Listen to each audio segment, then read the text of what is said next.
Okay, good morning, everybody. I think there's more of you at home than there are here in the office, but you know what? I'm going to talk to you guys because you're right here. So I can see your pretty faces.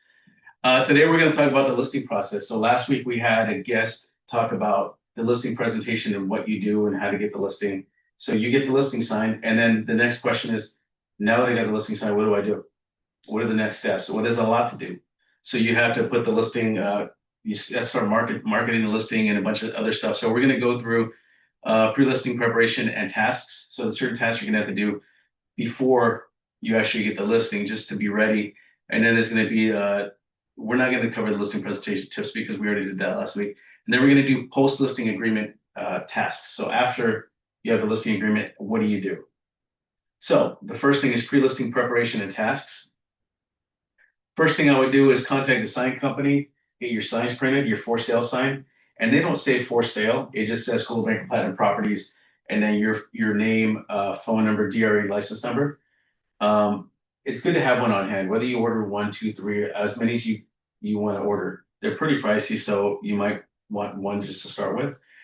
And then you want to purchase open house signs as well, because you're going to want to do an open house. So it's good that you have all that ready for when you get the listing, because if you get the listing and then you order the signs, it could take 2 weeks before you get your signs, up to 2 weeks. So it's better to be prepared. Can I ask them? Yeah. For specific communities like that have special open house events and stuff like that, where do you find that out? So you can contact the company, RESS. Oh, And that's what they are here, RESSforsigns.com. Contact the company. They know what different communities, what signs they have for different communities. If they have certain requirements or restrictions or whatever it is, they have the signs as well.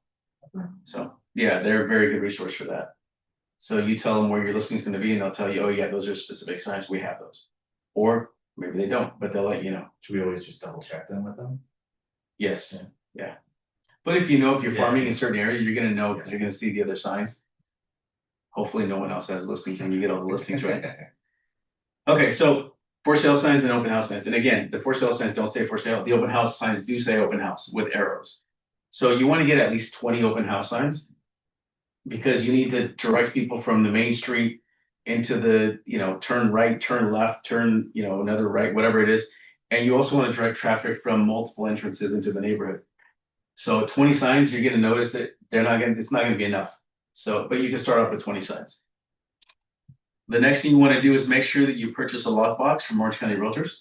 And the lockbox is where you're going to house the key for other realtors to access the property. And subscribe to Super eKey, because when you have the Super eKey app, you can program your lockbox. You can unlock a shackle that you can put around the doorknob or like the side gate or wherever you're going to place it. And then also program any additional maybe showing times. You could say only allow showings between 8 and 6 p.m., 8 a.m. and 6 p.m. or whatever it is, or have like an extra additional security code on it. And also assign the property address to that lockbox. Because if you have multiple listings and you have multiple lockboxes, when an agent shows the property, they access the key, you get an email saying this agent is at the property. And if you don't label each lockbox to whatever property they're at, you're not going to know which property the agent visited. So when you get the email, you're going to know that it's for 123 Main Street. So this agent accessed 123 Main Street at 3:00 p.m. Right? And the lockbox is a one-time fee. I think it's like $150 or something. I'm not sure. Don't quote me on that. And then the Super eKey is a subscription. I think it's like $16 a month or something. And make sure you have that. So these are things you're going to have to do before you get the listing, before you do anything. I would have that just on hand. Because you never know. Sometimes you'll get a random call from a family member or a friend. Hey, I need to list my property. And if you have this on hand, it's just works so much better. So now you get the listing. What happens next? So the next thing you do is you want to prove your value to them, right? So you're going to emphasize proactive communication. Make sure that you you nail down what form of communication is going to be best for the client. Some clients prefer that you email them, some prefer that you text them, and some still like phone calls. Call me for anything, right? So once you establish what that form of communication is going to be, make sure you stick to it. And preparation and marketing, we've already prepared, right? So, and then marketing, you want to make sure that you emphasize your marketing that, or to them that you're going to market the property. Seller's disclosure. So what you also want to do, and this is after you get the listing, right? Prepare all the seller's disclosures that the seller has to sign. They have to answer questions to like the SPQ and the TDS, along with every other seller's disclosure, and have them sign it. It's great to have those on hand. So right now we're just preparing those documents, right? We're not sending them out yet. We're just getting them ready in zip forms. You're going to log into zip forms. You're going to add all those documents to the transaction so that you can either print them out and either meet with them if they prefer to just answer in person or sign in person, or you can send them out for digital signatures. You're going to schedule a professional photo shoot, unless you're a really good photographer and you can take, some people are really good photographers, and you take professional photos of the house. If you can't, then schedule a photographer. The one that we like to use is previewfirst.com. They're very reasonably priced and they do a great job. And I think they leave the photos on their website. They host them for like a year. So you can access them in case, you need to do anything else. They're always going to be up there. And you can take the opportunity to remind them to declutter, or maybe if you have some suggestions about, maybe you want neutral colors here in the living room because it's like a dark color or something, or recommend or suggest that they replace the carpet or whatever it is, or, take all the magnets off the refrigerator, clear the countertops in the kitchen, take down any personal photos like family photos or wedding photos, your photos of your kids or whatever it is, because when people walk into the open house, they want to visualize them and their family in this property. They don't want to see you living your best life in the property, right? And then even for curb appeal, maybe you want them to do a little bit of landscaping. Hey, trim the bushes, or manicure the lawn, or whatever it is. A few more flowers just to make it look a little more presentable. So next is make sure that you have photos, video, drone, 3D tours, such as Matterport, floor plans available. And when you order the photography, you have these options. So you can purchase the photos, you can pay for them to create a video, you can pay for the drone photography, you could pay for the Matterport, and the floor plans, they won't do the floor plan. You could access floor plans from insidetrack.com. It's 3D tours. 3D tours is the Matterport is what I'm talking about. It's like when you go into Zillow and then you click on the property and you could go to the next room and you can look around. If you swipe and go to the next room and you can look around the whole room if you just keep swiping and turning. That's what that is. So I think the main things, the best things to do is the photos and the Matterport.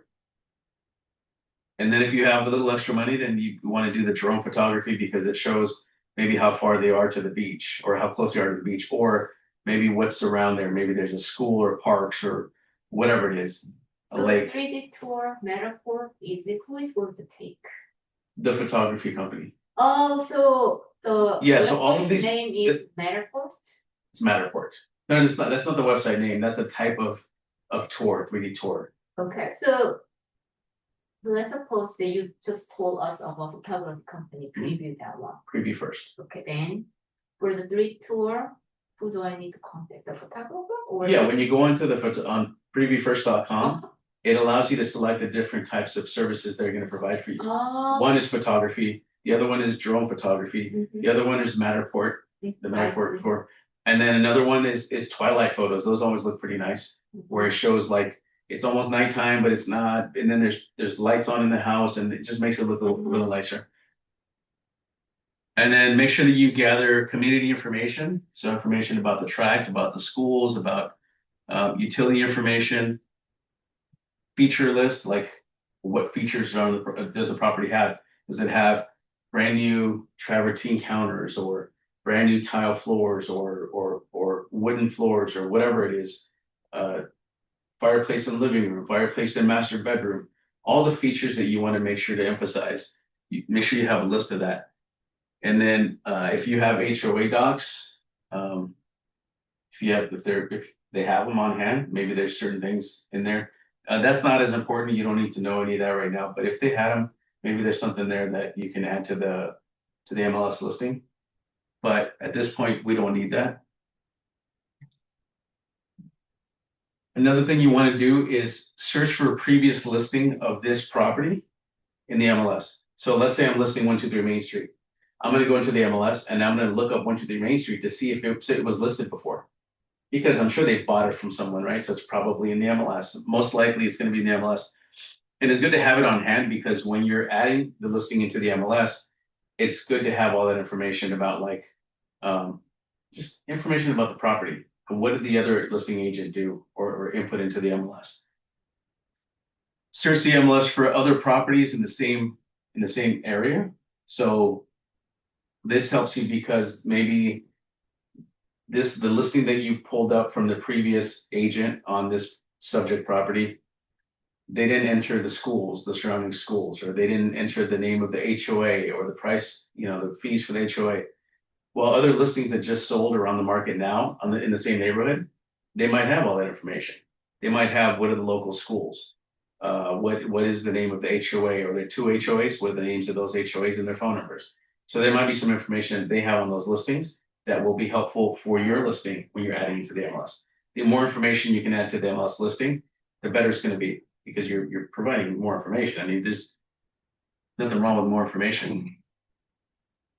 You also want to have a copy of the property profile. Again, it's just more information that'll help you out in case you need anything for like tract information or the AP number or just different things, right? And then you're going to submit the listing into the MLS. And then you're going to add showing instructions. And let's see. And then you're going to add the listing to SkySlope. And then SkySlope, again, is the transaction management website, third-party website that we use for you to upload a copy of the transaction for the brokerage to have a copy of it. Before, we used to have the folders where you just print all the contracts out, have them signed, and then you turn in a complete file folder with all the contracts necessary on the checklist. Well, now that's all online. You don't have to print anything. You just upload it to SkySlope, and we have a copy of it. So submitting the listing to the MLS, I wanted to show you guys before I went to the next slide here. And I don't think I've showed you guys before and during this class, but I want to show you what it looks like and all that's entailed and why you need as much information as possible when you're adding a listing to the MLS. So when you're in the MLS, we're going to go to Add Edit, and you're going to click on Add New. And it's going to be a residential listing for sale. So you're just going to click on residential. If it's a residential lease listing, you're going to click on residential lease. But in this example, it's just residential for sale. And you have to select a county. So of course, we're in Orange County. And if you have the AP number, you can enter it there. If not, you have to enter the street address. So let's do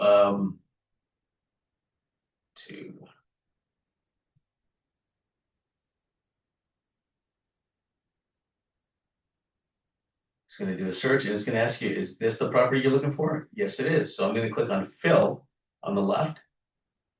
And that's going to auto-populate certain things on the listing. And you'll see what it's going to auto-populate. So the first section is the status. And right now we can leave it alone because we're not active or coming soon yet. We're just entering adding the listing to the MLS. So we're going to click on Basics and see it already added the parcel number. It added the county, the city, the address. There's certain things that it adds on its own, number of beds, bath, square footage, all that stuff. So when you're going through this and filling out the listing form, which this is like a listing form, everything that's in yellow is required. And you're going to find out that after you complete everything that's in yellow and you submit the listing, it's going to say, oh, you're not done yet. There's more things in yellow. And then it's going to show you more things in yellow. And you're like, damn, I thought I had it. And then even when you complete that, it's going to tell you you're not done yet. And it's going to, it's a little frustrating, but that's why you need as much information about the property as possible, right? And so the next thing that we're gonna do, I mean, after we fill all this information out, and it looks like everything yellow is required that's required is filled out. I would click on pin my address. This has to be done, and then it's gonna pin it on the map. If you try to add the latitude and longitude, you're gonna have a hard time. So just click pin by address, and it'll do it on its own. And then the next thing you want to do is click on description up at the top, which is the next step. And you're going to write a description about the property. You can go into ChatGPT and enter all the features of the property. Tell it, you could say, write me a brief description for my MLS listing using these features, and just type in all the features. And it'll create a beautiful description of the property that hopefully will make somebody want to buy it. But you have to keep in mind, though, that when you're adding these listings, there are certain words that you cannot use when you enter this into the MLS that are going to be discriminatory in nature according to the MLS and according to whoever decides these things. Words like, excuse me, this is a family neighborhood, or this home is perfect for a family. You can't use that because you're discriminating against single people. You can't say this home is walking distance to the park. You can't say walking distance because you're discriminating against the disabled, somebody that can't walk. You can't say this is for the single professional because you're discriminating against families. You can't say this is perfect for older, whatever, for an older couple because you're discriminating against young people. You can't, so you guys see where I'm going with this, right? So you have to be careful with what you say. You can't enter any contact information, like call me for a private showing. You can't do that here. You can't add like sellers willing to pay commission. You can't add any of that stuff there. It's just a description about the property, and that's it. And then you can copy that, scroll down here, paste it, and this is going to be what's syndicated to all the different websites like Zillow and LATimes.com, OrangeCounty.news.com, whatever it is, OrangeCountyRegister.com, all the different real estate portals. This is going to syndicate there. And here you can add call me at or visit my website at. You still can't do the family thing or this, walking distance, any of that, but you can add your contact information into that description. So the top you cannot, the bottom you can. How can I know that I use that offended words? You can, if you want, you can email me the description, and I'll look through it and let you know. There's a word in there that offends me because I'm so easily offended. So after you finish your description, you're going to go to features, and this is what's going to take a little bit longer. So you have to go through each one of these. Well, I would first go through the ones in yellow, and it doesn't look like there's any in yellow here.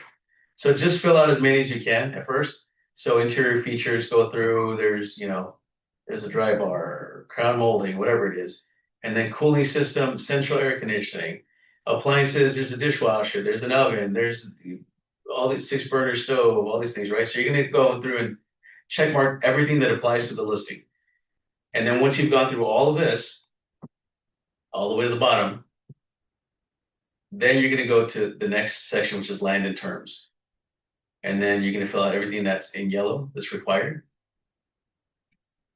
And this is where you enter the school information, and it's important to have school information because sometimes that's a selling point for buyers.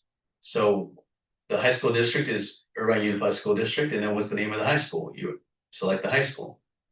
And then the same thing for middle school junior school, and then elementary school. And then you're going to go to office MLS listing. So you guys see what's going on here, right? There's a lot to enter. So the more information you have, the better it's going to be for when you're adding your listing into the MLS. Now, any questions on that? Anybody at home, any questions? All right, let's go back to the presentation. So, next slide. All right, so media, marketing, and asset collection. So we've collected all the pictures that we need from the photographer, the matter for the drone photography, twilight pictures, whatever it is that you ordered, right?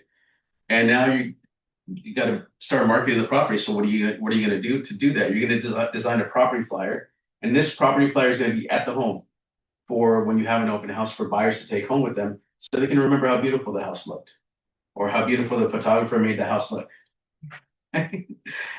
You're also going to do, let's see, you can create these on Moxie Impress or Listing Concierge in My CB Desk. So there's templates there that you can use. And let's move on here. There's also a new Canva feature that we added, CodeMaker added to My CB Desk that has a bunch of templates as well. So if you like using Canva, there's a bunch of templates there. Another thing you want to do is create mailers, postcards. You can do door hangers or postcards, whatever you want to do, but mail out to Just Listed to the neighborhood, mail it out to your past clients, whatever it is you want to do. Or if you're going to do door hangers, you can have door hangers printed with the Just Listed on it, pictures of the property, and hang them around the neighborhood. It'll be a little less expensive. Social media, make sure to advertise or market it via social media. E-marketing. So there are websites that you can email the listing to, like thousands of agents in Orange County and LA County and stuff like that. I think one of them is called Fast Flyers or fastemailflyers.com or something like that. If you guys want to know about it, email me and I'll email you the link to it. But it's like $40 or something like that. And they have templates, or you can upload the PDF of your own flyer and email it to thousands of agents throughout Orange County and LA County. So it's a good way to get your listing out there. And then make sure that you email the new listing to the CBPP agents here at the office. You can email it to me and I can email out Just Listed to the office to let them know. And finally, you want to make sure to do an open house. And then next week's class is going to be on how to do an open house. Next, you're going to install the for sale sign. That's the order you just told. The one that we talked about, you have to have that ready. So now that it's ready, you're going to install the sign in front of the house. Now that the property's active. So don't put the sign in front of the house if the property is not active yet. This can only go on when the property is active. Or if you have it in coming soon status, you can put the for sale sign in the front, but you also have to add a coming soon sign writer that says what date it's going to be active. That's the only way that you can put a sign out in front of the property. So if it's not active or coming soon, don't put a sign in front. And then you can install the lockbox with a key of the front door inside that lockbox. So seller expectations, feedback updates, timelines, feedback. We're going to talk about that a little bit later, but let's just, since it's up there now, any feedback that you hear from any buyers that walk in to the open house or from agents that show the property to their clients, make sure you share that with the seller, the owner of the house, because there might be a common theme. It's too expensive. There's a weird smell in the house. It's really dark in here, or you know, the I don't know, carpet needs clean, whatever it is, right? There might be something that's a common theme that you have to talk to the owner about. Maybe it could be addressed before the next open house. You want to talk about updates as far as like, hey, there's another listing that just came on the market down the street. That's your competition. They listed it below what we have it listed at, or they listed it 20,000 over what ours is. So you want to make sure you update them as to what's going on as far as competition within the neighborhood, right? Within the same area. You want to also let them know, hey, this one just closed. It was, when we came on the market, it was an escrow, but now it closed. We finally know what it sold for. It sold for this price. And then that helps you adjust your price, or maybe it helps you, I don't know, gives you a leg up as far as that sold for more. Ours is listed below that, so we should get a buyer pretty soon, right? Also, timelines. Timelines could be anything, I guess. I don't know why I put timelines on there, but it could be, I don't know. You could talk about like, I don't know, in 2 weeks, if we don't get any offers or any showings, we're gonna have to reduce the price, because usually you're gonna get the most showings the first 2 weeks. Actually, the most the first week, and then it dwindles down the second week, and then after that, it's just like 1 or 2 here and there. So that could be a timeline you want to discuss. Weekly update calls or emails, what's happening, what's next. We just talked about that. when I have a listing, I like to update them every week. I'll send them an email with, hey, this is what happened. We had this many showings this week. We had this many inquiries. They called, but nothing came of it. Morning, morning.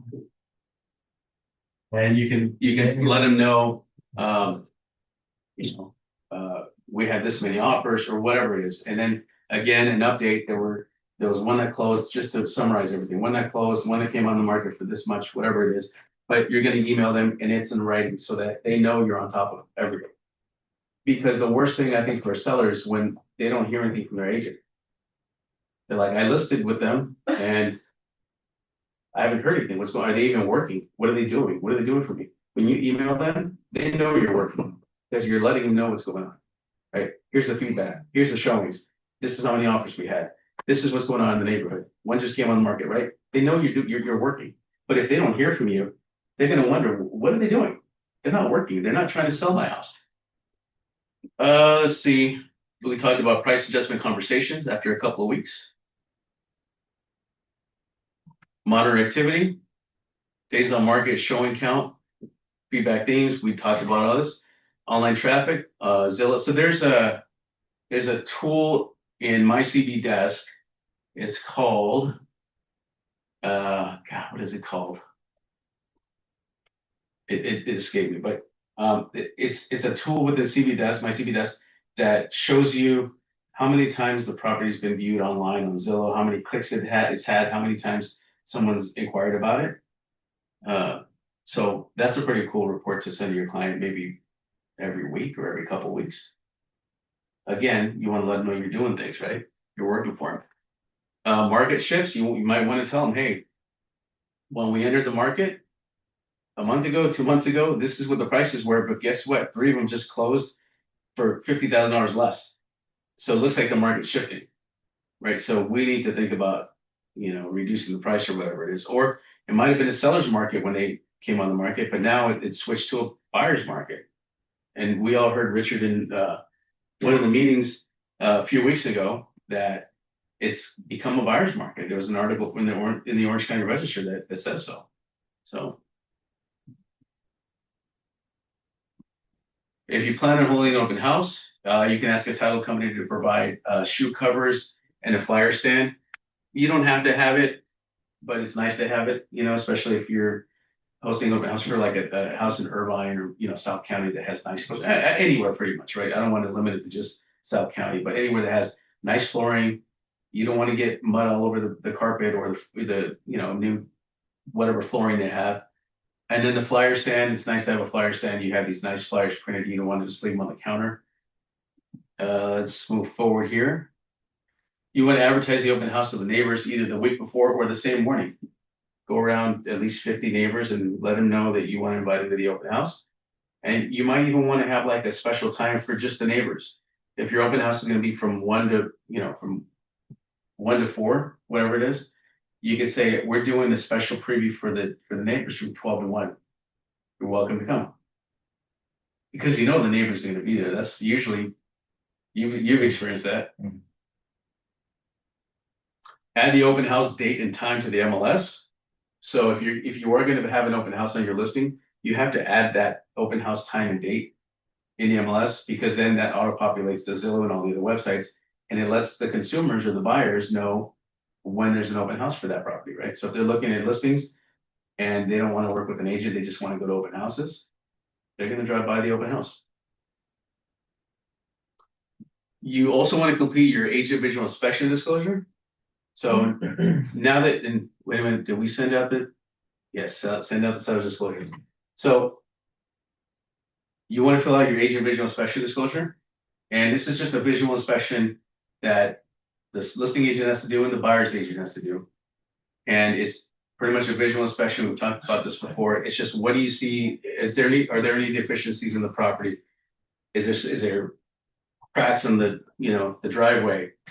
Is there a broken window when you first walk into the property? Or is there a hole in the wall? Only things that are deficient. Don't say, oh, there's a fireplace in the living room.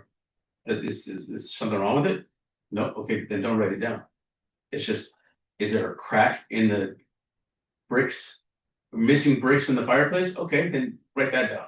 But if nothing's wrong with it, Don't even mention it. So after you fill this out, you're going to send out the seller's disclosures along with your AVID for your seller to sign, to answer and sign. And why is it important to have the seller's disclosures ready and signed?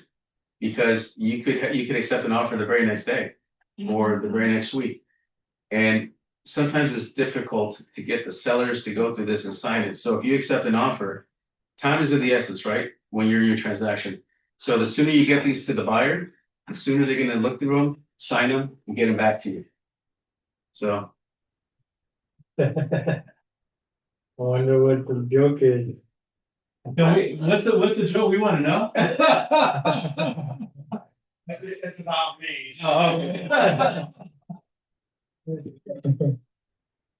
Sorry, I don't know if you guys at home can hear them laughing over there, laughing pretty loud.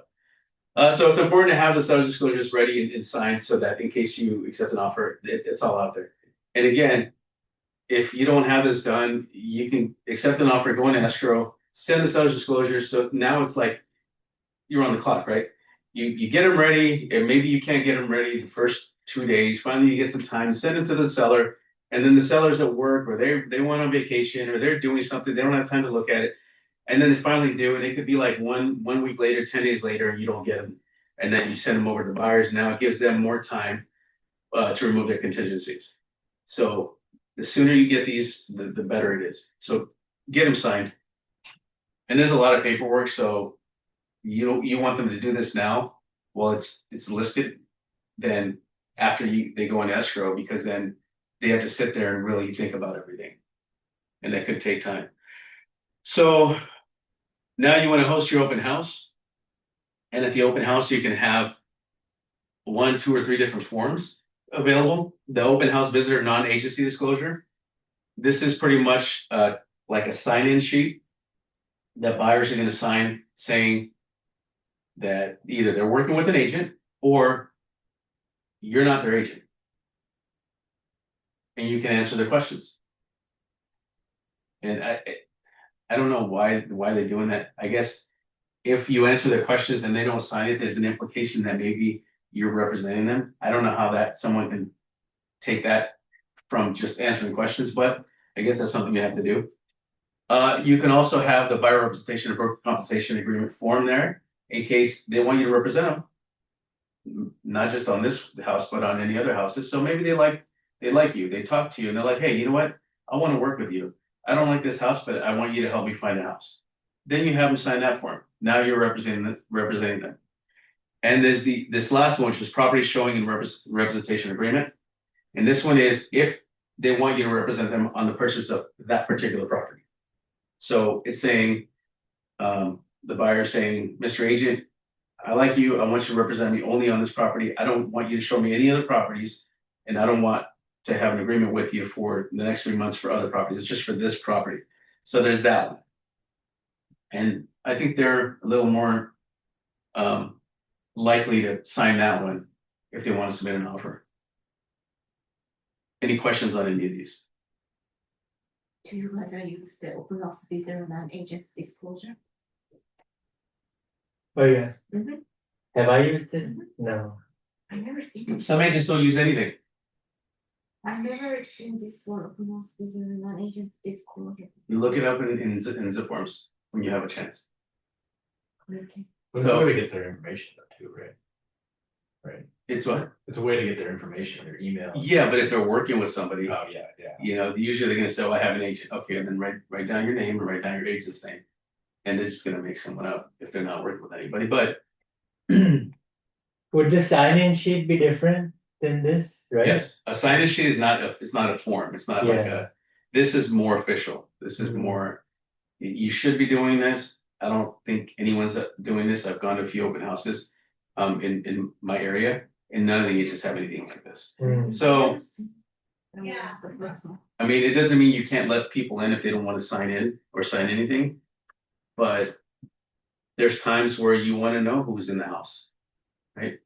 Maybe there's nice, really, really nice things or expensive things in the house, and you want to know who's coming through in case something's missing or something happens.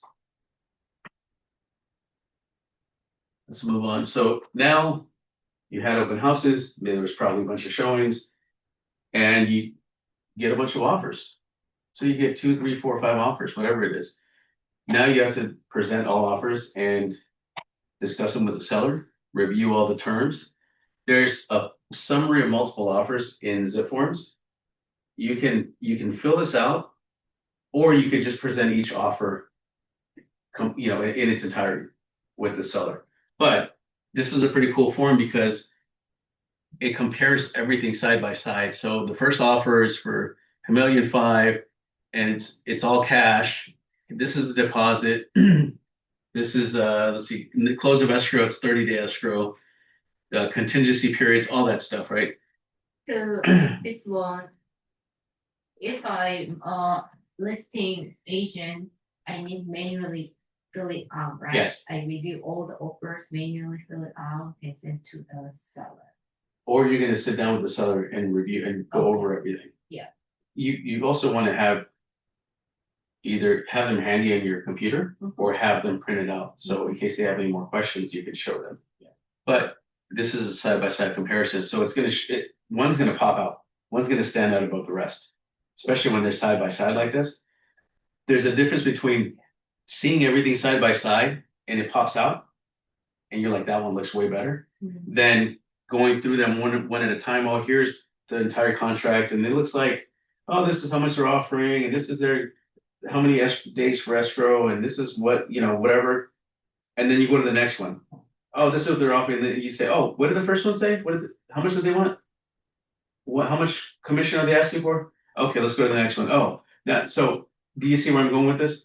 You're going over all these different things, and you have to refer back. Here, it's all side by side. I don't know how many people use this, but this is a very cool form. So hopefully you guys will use this. Then what happens next? You're going to accept an offer, or you're going to send out counter offers, and eventually accept an offer. Offer accepted. Yeah. Well, now what happens after the offer is accepted? Anybody know? Going to escrow. Go into escrow. So after accepting the offer, you're now ready to open escrow. So you're going to email a fully executed RPA, the residential purchase agreement, any counteroffers or addendums to the purchase contract to the escrow company. You're also going to send a copy of it to the lender, or the buyer's agent is going to send a copy of it to the lender, not you as the listing agent. And so when you email escrow with the entire RPA and the additional forms, you want to include the seller's contact information and acceptance date, because that's when they start counting days. Sometimes escrow will look at the acceptance date or the last signature date and just base it on that, or they'll ask you, but the buyer might, or whoever the last signature for acceptance might have been 5 days ago, but it wasn't delivered until 3 days ago. So when it's delivered is the acceptance date, not when it was signed. So keep that in mind. You're going to deliver the seller's disclosures to the buyer's agent, and we already have that because we did that, right? We were proactive and we got that done. Quick question on the Yes. escrow. So how much time do we have after we deliver the offer to open escrow? Or is there a time? I would do it right away because they have 3 days to deliver their deposit, their earnest money deposit, the buyer does. Okay. Even It's if 3 business days. even if you don't open escrow, right? They have 3 days. Well, No, because you have to deposit usually for 3 days for the deposit. yeah, why wouldn't you open escrow if the offer is accepted? I'm just wondering, like, how many days do you have once it's accepted to open escrow? Like right away? Yeah, I would do it right away. I don't know why you'd want to wait. Okay. But yeah, Already as soon as you, EMD and everything. yeah, as soon as you're accepted, so you're the listing side, you want them to wire the deposit. Hmm. As the sooner the better, right? Because that kind of not locks them into place, but it it's a little more. Yeah. Okay, so, and then the next thing is if applicable, if the buyer asks the seller to pay for the termite inspection Mhm. and order and pay for the termite inspection, then at this time, you as the listing agent and the seller would then order the termite inspection. So as soon as you open escrow and all that stuff, right? If not, if they didn't ask for it, then don't worry about it. You don't have, it's not your problem. Well, can you open escrow on a holiday?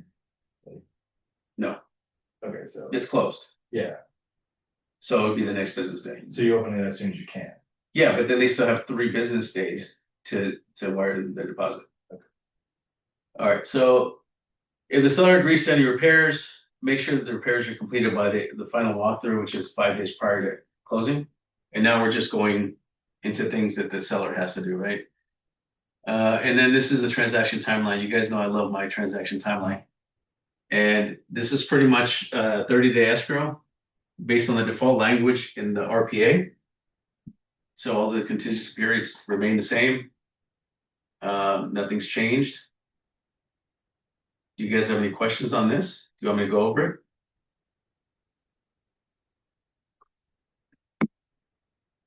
We got time. right. So remember, acceptance day is day 0. So if it was delivered today, the acceptance was delivered today, then tomorrow will be day 1. Right? So then, as far as the deposit is concerned, the EMD, you'd have Friday, Monday, Tuesday. It would have to be wired in by Tuesday. Okay? Even though it shows days 1, 2, 3 here, that's the only thing that changes. But the number of days starts counting tomorrow, regardless. So then, let's see here. So within the first 3 days, the seller has to order the HOA docs, which escrow is going to do. But of course, they're going to have the seller write the check or make the payment for the HOA docs. And then by day 7, the seller should have already sent over the seller's disclosures. So But we did that the first day, right? Yeah. So we don't have to worry about it. Does seller get it from HOA or escrow will get it? Escrow is going to order it. Okay. Yeah, but the seller has to pay for it. And then, so let's see, the seller has to send the disclosures, reports, anybody. So if the seller was an escrow before with somebody else and they have an inspection report that they got from the other agent, from the other buyer, now they have to disclose that report. So sometimes it's not good to ask for the report, a copy of the report, because if it cancels, now you have to disclose it to the next buyer. Here you go. Here's what we have. Wait, I missed it. Can you repeat that? Sorry. So let's say you were in escrow before with another buyer, and they send you over the request for repairs, and then you say, well, I want to see the report. Send us a copy of the report. They send you over the physical inspection report, and the seller decides we don't want to pay for any of these repairs, and the buyer says, okay, we're going to cancel, and they cancel. Now the next time you go into escrow, along with your seller's disclosures, you also have to give them a copy of that inspection report that you got. That the other buyer did? Yes. Yeah. Oh, so you have to make sure you request it. No. If you request it. Oh, if I request. Yeah. If you don't, then you don't have to disclose anything because you don't have it, right? But if you do have it, you have to disclose it. And then you also said you have to pay, the seller has to pay for HOA docs? Yes. Do you know how much that is, or it differs from HOA? It could be a few $100. Okay. Yeah. And what are the HOA docs? Just like rules and regulations? Rules and regulations. There's information about like their financial situation. There's information about. Here, let's ask Jen. Get the escrow out here and answer a quick question.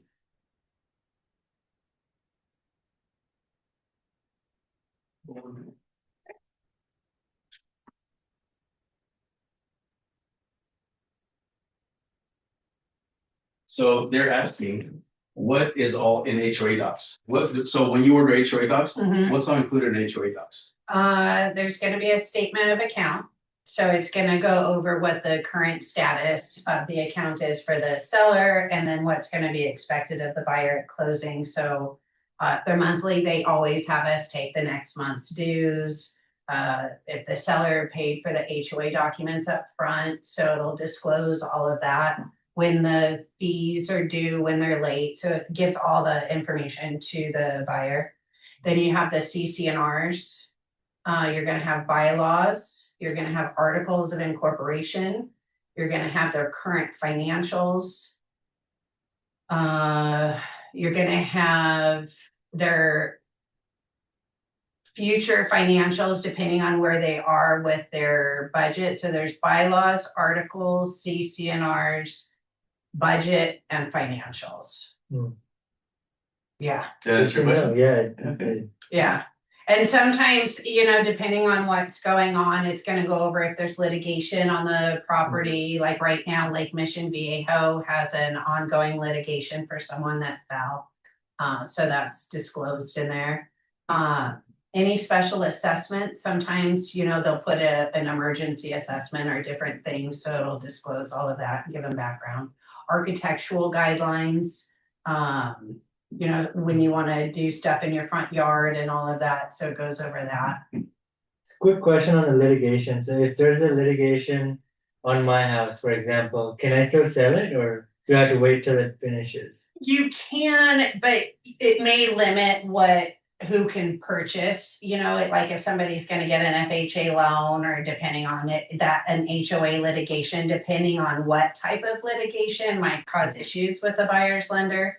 The one, just to give you an example, the Lake Mission Viejo one, I haven't seen it cause any issues at all. Okay. And then you gotta think there's gonna be a difference between the common area and then the master. So like if it's against the master, it might affect the loan a little bit differently than if it was a common area HOA. Okay. And so it's the same thing if there were two HOAs? Like a HOA and a Yes. HOA? Yeah, as far as the documents go? Yeah. Yes.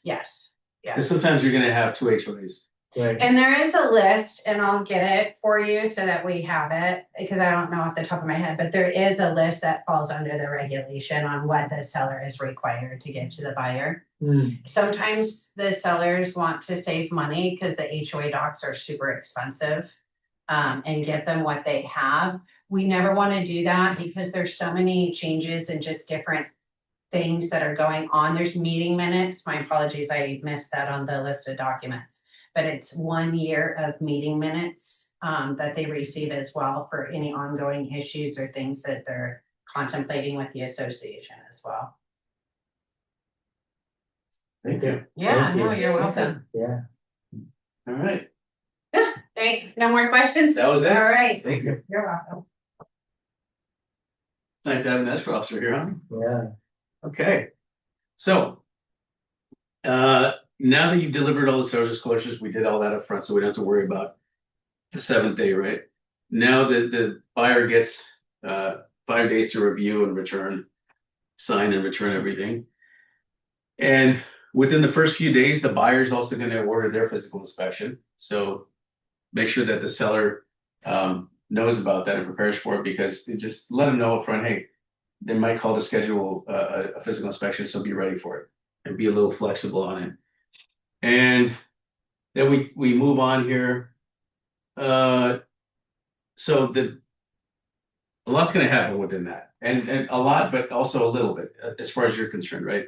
You already ordered the termite inspection. You're going to wait for that report. The buy side, they're doing their appraisal. They're doing their physical inspection. They're reviewing all the disclosures. They're going to get all that back to you, and they're doing all this stuff. And then you're just sitting pretty there, waiting till they remove contingencies, hopefully. And so the buyer contractually is required to remove their contingencies on the 17th day, but sometimes that doesn't happen. And what happens if it doesn't happen? What happens if the buyer doesn't remove contingencies? Does the transaction cancel? It lives on, right? And as a listing agent, I like to give the notice to buyer to perform to remove all contingencies 2 days prior. Well, the earliest you can give it is 2 days prior to the performance date, which the performance date is 17th day. So on the 15th day, you can give them a notice to buyer to perform to remove all contingencies. And this protects your seller. in case your seller wants out. Maybe you have other offers on the table that are better. And if the buyer does not remove their contingencies after day 17, by day 17, the seller can cancel on day 18. That's one of the only times the seller can cancel unilaterally without the buyer's signature. The buyer can cancel for any reason until they remove contingencies at any time. That's not fair, is it?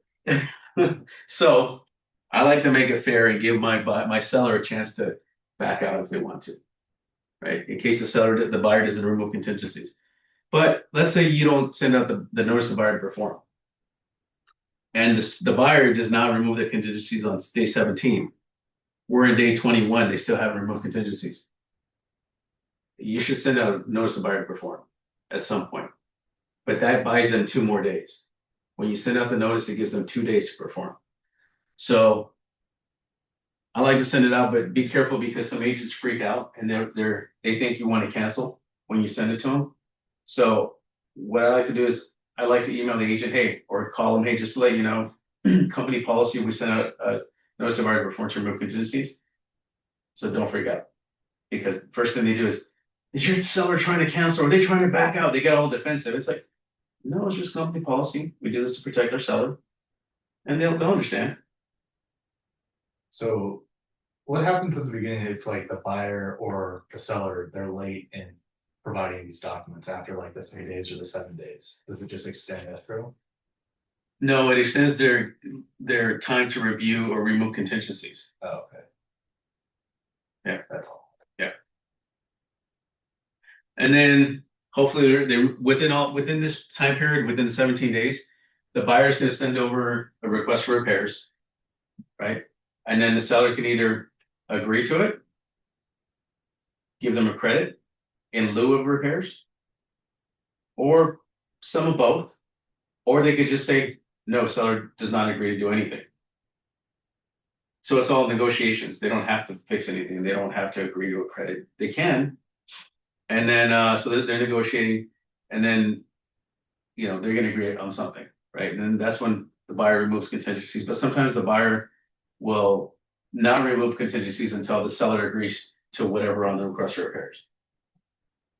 So on the request for repairs, if the buyer requests certain repairs and the seller agrees to some of them, the seller can agree to pay to either give a credit or fix some of the things, but only if the buyer agrees to remove those contingencies associated with the inspection. And if the buyer agrees, then that contingency is removed, right? You're going to send the contingency removal form along with it. And any questions on that? I don't know if it's a little confusing or not. No? Oh, you guys are smart. And then, so after all this happens, so hopefully maybe the seller agreed to repair some of the items. Now they have to send over their contract or whatever is to repair, and all the repairs have to be made by the final walkthrough, which is 5 days prior to close of escrow. So that's when the final walkthrough happens. The buyer's going to come with buyer's agent's going to bring the buyer through, walk through the property, and the property must be in the condition it was agreed to initially when they submitted the offer and it was accepted, or in the condition it was agreed to and any repairs they agreed to make. So after that, you do the final walkthrough, or the buyer does the final walkthrough, then the transaction moves on, and then you're going to close on day 30. Any questions? So funding and recording should happen on day 30. And unless it's in another county like LA County, because apparently it'll fund on one day, but it won't record until the following day in other counties. I think it's LA County and probably Riverside County, I'm not sure. But I know in Orange County, if you fund the same morning, you can record the same day and it'll close. And then you're going to meet the buyer's agent either at the property to deliver the keys, or you can leave them here at the front desk and have them pick them up here at the front desk, however you want to handle it. So that's it. Do the sellers or buyers ever really? Sometimes. I had the experience about that. The seller actually show up in the final walkthrough and they kind of teach everything thoroughly. Like really, they all family came together because it's their like entire house. Like they lived here more than 20 years. So it's they Like a- have like a their final memory. goodbye, yeah. Yeah, they have memory and so they want to meet the buyer. So they came and explained everything and Yeah, it was that's- actually good to see that. Yeah, sometimes when there's a lot of like technology, the Yeah, sellers will people- meet them yeah. there when they hand over the keys and show them how to work the alarm, show them how to work the ring doorbell or switch the accounts over, show them maybe, you know, certain things on how everything works in the house. And a neighbor came too. So neighbor, they say hello, and luckily the neighbor was Chinese, the buyer was Chinese, so they kind of like in their community, they have some group chats. So the neighbor included the buyer in the group chat, and it just like happened right away, like everything. So yeah, but it was like all welcoming kind of Yeah, group yeah. to the community That's nice. and thing. It was nice to see that. Yeah.